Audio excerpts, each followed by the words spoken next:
Bueno, muy buenos días,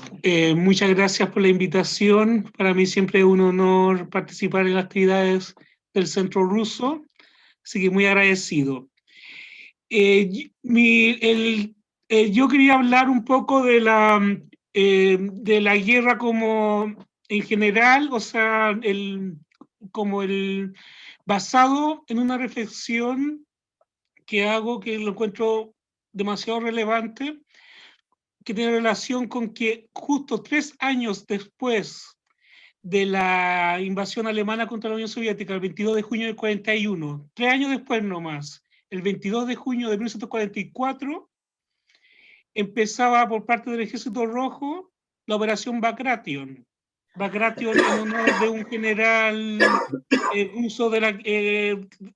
guerras napoleónicas. Y en el transcurso de esa campaña, el Ejército Rojo terminó por expulsar a las tropas alemanas del territorio soviético y empezó la irrupción soviética en el resto de Europa Oriental. A finales de julio ya estaban en Polonia, ya habían empezado a entrar a Rumanía, Yugoslavia y posteriormente Hungría, la misma Alemania eventualmente. El carácter simbólico de esa operación, especialmente teniendo en cuenta que la Unión Soviética prácticamente, o sea, no solamente no era, era un Estado-nación, sino que también era un referente ideológico para mucha gente, es un hecho de lo más significativo, especialmente teniendo en cuenta que la Unión Soviética, después de la Revolución Rusa, había quedado prácticamente aislado tras lo que llamaban el cordón sanitario, que había significado la disposición de diferentes estados antimarxistas por toda la frontera soviética, en Polonia, en Hungría, en General Horthy, etcétera, etcétera. Ese hecho es de lo más relevante en el sentido de que da cuenta de todas las cosas en juego que se pusieron en la guerra respecto a ideología, con respecto a aspectos étnicos, con respecto a toda la antipatía y todo el sentido de rabia acumulada de todas las cosas que se pusieron en juego. En ese sentido, encuentro muy relevante una caracterización que se le hace a la guerra, a la Segunda Guerra Mundial, que la recojo del historiador Erich Hoffmann, que la define como una guerra civil ideológica internacional. Él no inventó el término, pero lo utilizó como para dar cuenta también de la ferocidad y de todas las pasiones en juego que se pusieron. Civil en cuanto a que promovió luchas internas al interior de todos los estados, incluyendo obviamente los estados en conflicto, especialmente los estados en conflicto, entre fuerzas marxistas y antimarxistas. Vale poner como ejemplo, recuerdo que una vez revisando prensa nacional con ocasión de una investigación que hice respecto a la elección presidencial chilena de 1938, en la que ganó Pedro Aguirre Cerda, y ahí en la prensa partidista principalmente, todas las fuerzas que se oponían al candidato de las derechas, Gustavo Rosa María, eran catalogadas de fascistas, de que si votaban por Gustavo Rosa María era votar por Hitler, y quienes apoyaban a Gustavo Rosa María y no querían que saliera victorioso Pedro Aguirre Cerda, acusaban a que las fuerzas que apoyaban a Pedro Aguirre Cerda eran comunistas, que estaban por por la revolución, por el desorden. A eso se refiere con guerra civil, que promovió conflictos ideológicos alrededor de todos los países. Era también una guerra ideológica en cuanto por lo mismo del tema de las ideologías, que ya me refería, marxismo frente a antimarxismo, y porque los mismos nazis promovieron ese conflicto, y parte de la ideología fascista promovía que ellos lo que estaban haciendo era liberando a Europa del yugo comunista. Internacional, porque bueno, es inevitable la dimensión internacional, fue guerra entre estados, obviamente, pero estimulada, fanatizada, y que la volvió mucho más furiosa que una guerra internacional, no quiero decir como, pero una guerra internacional más, no tan ideologizada. Fue, como les digo,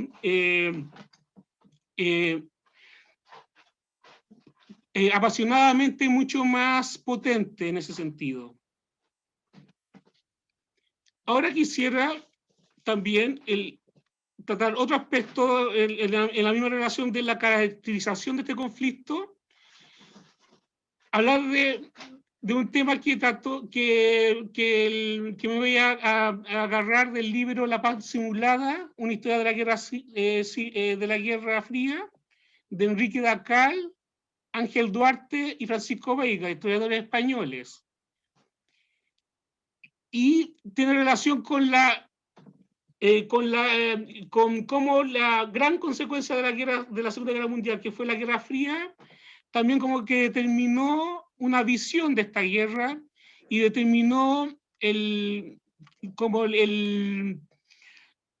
todo esto que hablaba, que se hablaba de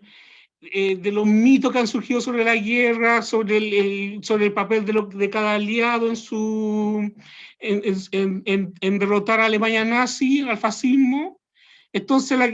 es inevitable referirse a la Guerra Fría con respecto a que la Guerra Fría, que determinó la política internacional en los siguientes 50 años después de la guerra, influyó en la visión sobre la guerra, sobre la Segunda Guerra Mundial. Según el libro que les mencioné, La Paz Simulada, la Segunda Guerra Mundial determinó la configuración y la estructuración de la Guerra Fría en 3 aspectos, principalmente. Uno, el primero y uno de los más importantes, es cómo determinó la reacción y el tipo de relación que iban a llevar los dos principales vencedores, los Estados Unidos y la Unión Soviética, en cuanto a que su entrada en la guerra fue a través de un trauma, de un ataque sorpresa. El caso norteamericano bien conocido a través del ataque japonés a Pearl Harbor, y bueno, la Unión Soviética por el ataque alemán. El ataque alemán es cuestionable un poco si fue gran sorpresa o no, en cuanto a que hubieron ciertos informes de inteligencia que hablaban del ataque y que Stalin hizo caso omiso, pero es un tema discutible porque en realidad para la mayor parte de los soviéticos sí fue ataque sorpresa, y más allá de que hayan habido informes de inteligencia, el ejército rojo estaba bastante mal preparado, al principio me refiero, y la mayoría de los altos mandos y los más preparados, muchos de ellos habían sido víctimas de las grandes purgas de la década anterior. Y eso también determinó un poco que la ferocidad del ataque inicial alemán fuera tan desastroso. Basta recordar que todos los avances que se habían logrado en cuanto a industrialización con los primeros planes quinquenales básicamente se fueron al suelo, y ni hablar de la vida humana que se perdieron. Y de hecho, hasta el día de hoy tengo entendido que la proporción hombre-mujer en Rusia todavía no se ha recuperado completamente. Y es sabido también el famoso dicho de que ninguna familia rusa no tuvo, no tiene gente que no haya sido afectada de alguna u otra manera por el conflicto. O sea, fue un conflicto colosal. La Unión Soviética fue lejos el Estado que más vida humana perdió, más destrucción material. Entonces, el hecho de que fue un trauma y de que el ataque haya sido sorpresa fue brutal, la evidencia habla por sí sola, o sea, ahí no hay mayor discusión. El segundo aspecto de la Segunda Guerra Mundial que influyó en la futura Guerra Fría fue toda la dinámica que adquirió en cada país víctima de la agresión fascista. Fue la dinámica que adquirió la relación entre resistencias y colaboracionismo con respecto a la ocupación nazi. La Unión Soviética no fue la excepción, aunque en el caso soviético la irrupción del fenómeno de los partisanos fue un elemento muy importante en la famosa lucha en la retaguardia del ejército alemán, pero lamentablemente, como en todos estos casos, también hubieron más de algunos movimientos colaboracionistas, pero a diferencia de lo que se pudo ver en Francia, Holanda o en Noruega, que a donde él tuvo el caso paradigmático de los colaboracionistas con el famoso, justo se me fue el nombre, Quisling, que en esa época se le solían llamar a la gente que colaboraba, eres un Quisling, porque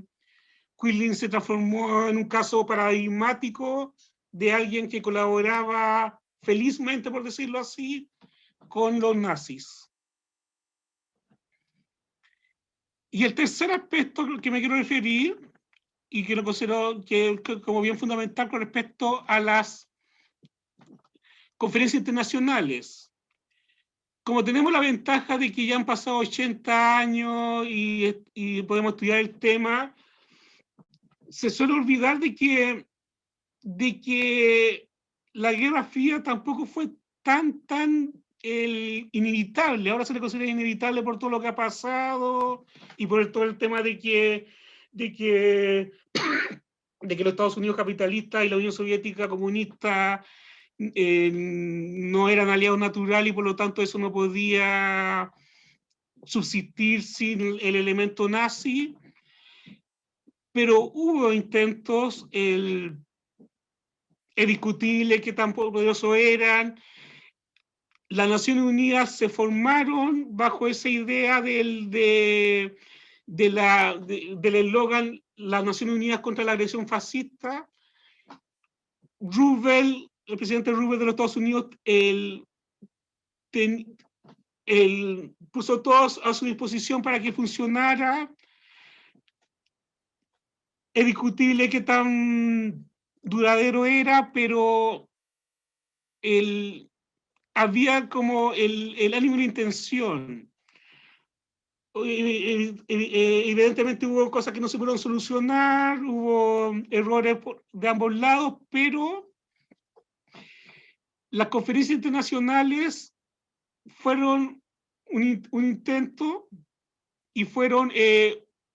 un elemento que ayudó a profundizar todas esas diferencias que habían entre los Estados Unidos y la Unión Soviética, pero con la intención, ahí es discutible qué tan genuina fue la intención, pero con la idea de que salvaguardar y de proteger la idea de que tenía que haber un concierto internacional que protegiera al mundo de las amenazas a la seguridad internacional, como lo era evidentemente Alemania nazi o Japón. Y hubo intención de articular no solamente organismos internacionales, sino mesas de colaboración. Así se pensó el tema del Banco de Reconstrucción, el futuro Banco Mundial. Así se pensó la primera organización de la Nación Unida que existió, que fue la Organización para la Ayuda de los Refugiados, que ahí fue uno de los primeros temas que se tuvo que tratar urgentemente por los 20 millones de desplazados y el tremendo trauma humanitario que se vivió en Europa en la inmediata posguerra. Entonces, las conferencias internacionales, si bien no llegaron a nada concreto con respecto en relación a de que hubieron muchos puntos de conflictos y de mutuas y de muchas rivalidades entre soviéticos y norteamericanos, sí se hicieron con la intención de tratar de solucionarlos. Fue como un primer intento. Después, Roosevelt murió,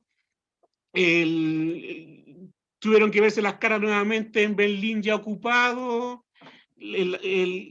y esos intentos de solucionarlo no vieron la luz, no pudieron ser solucionados, pero al menos hubo el intento. Esos eran los puntos que quería tratar. Muchas gracias nuevamente por la invitación.